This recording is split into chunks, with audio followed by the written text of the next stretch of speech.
Okay, let's unpack this. Our deep dive today, it tackles a really profound question, doesn't it? It really does. When does someone truly become, betrothed to the Son, engaged, spiritually speaking? And becoming one body with him. It's deep stuff. Exactly, a covenantal promise.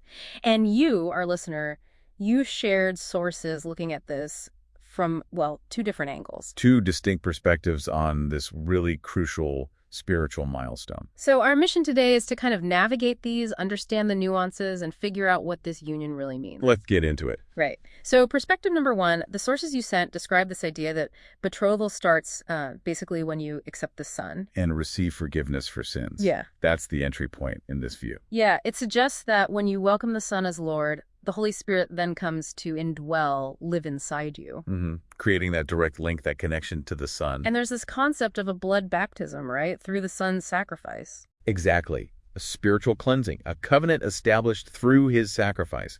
It covers sins and, well, that's what kicks off the betrothal according to this perspective. What's really fascinating, and you pointed this out from the sources. Yeah, the Old Testament saints. Right, described as wives of God. Even back then. Yeah. Through their faith in the coming Son, and their sacrifices. Not the Son's actual sacrifice yet, but looking forward to it. So it implies this kind of covenantal betrothal. It has roots way back. Absolutely. It shows this deep connection. Based on faith and covenant, it's not totally new, it just evolves. That's a powerful link. So, okay, if they had that initial covenant through faith, what makes this union through the Son's actual sacrifice different, more powerful for us now? Well, it's the fulfillment, isn't it? The promise completed. His sacrifice perfects that covenant. Right. But, this leads directly into that second perspective the sources bring up. Which offers a really interesting counterpoint. It really does. This view suggests that the true union, the real betrothal, it goes deeper. It happens specifically when someone receives what's called Holy Spirit baptism. That's quite a shift, isn't it? Because the sources here, they define the bride differently. Very differently. Not just someone who accepts, but as a witness, or even a martyr. A martyr. So does that mean literal physical death? Not necessarily. The context seems to imply a life of martyrial witness, fully dedicated to testifying for the Son, living for him, even through hardship. It's about that total commitment. Okay, so a life lived as a witness. Yeah. And only those who live like that can truly become this bride and enter the New Jerusalem. That's what the sources argue. They say forgiveness, it offers the possibility of being a bride, sure. But it's not the whole picture. No. It's the Holy Spirit baptism in this view that actually empowers you to live that life, to be the witness. And that's what makes one truly the bride. And here's the really challenging part you mentioned. Ah, yes. Even after that Holy Spirit baptism. You can still fall away, still fail to remain that pure virgin for marriage. That's the warning in the sources. It implies maintaining spiritual purity, that exclusive devotion to the Son is an ongoing thing, not guaranteed even after the baptism. Wow. So it's definitely not a one-and-done deal then. Seems not. So if we try to bring these two views together, it sounds like the conclusion isn't choosing one or the other. It's more like a journey. Exactly. The sources seem to synthesize it by saying betrothal is fundamentally about making a covenant to obey the Son. Okay, a covenant.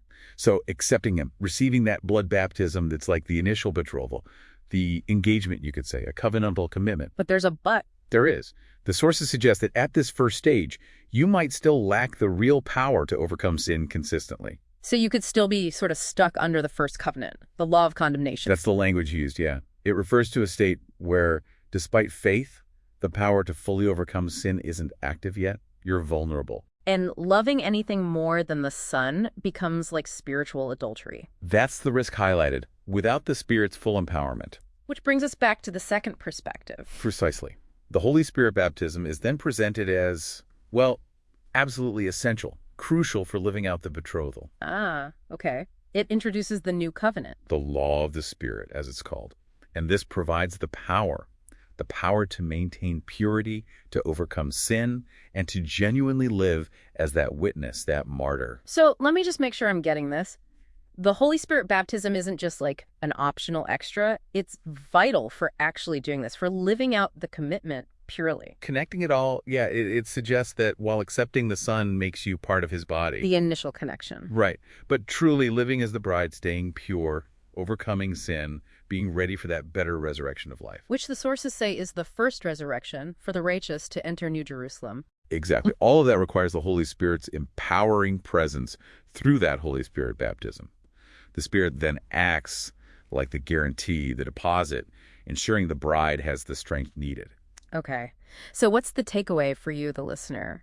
It seems the crucial insight is that this spiritual betrothal, it's not just one moment, it's more like a two-stage journey. An initial commitment, yes, but followed by this necessary divine empowerment. Which transforms the potential for purity. Into the lived reality of being a faithful witness. Right. Which, it leaves us with a pretty important question, doesn't it? Definitely. If betrothal is this covenant, and the Holy Spirit gives the power to fulfill it, what does it actually look like day to day to live as a witness? How do you actively maintain that spiritual purity, that devotion in your choices, your priorities?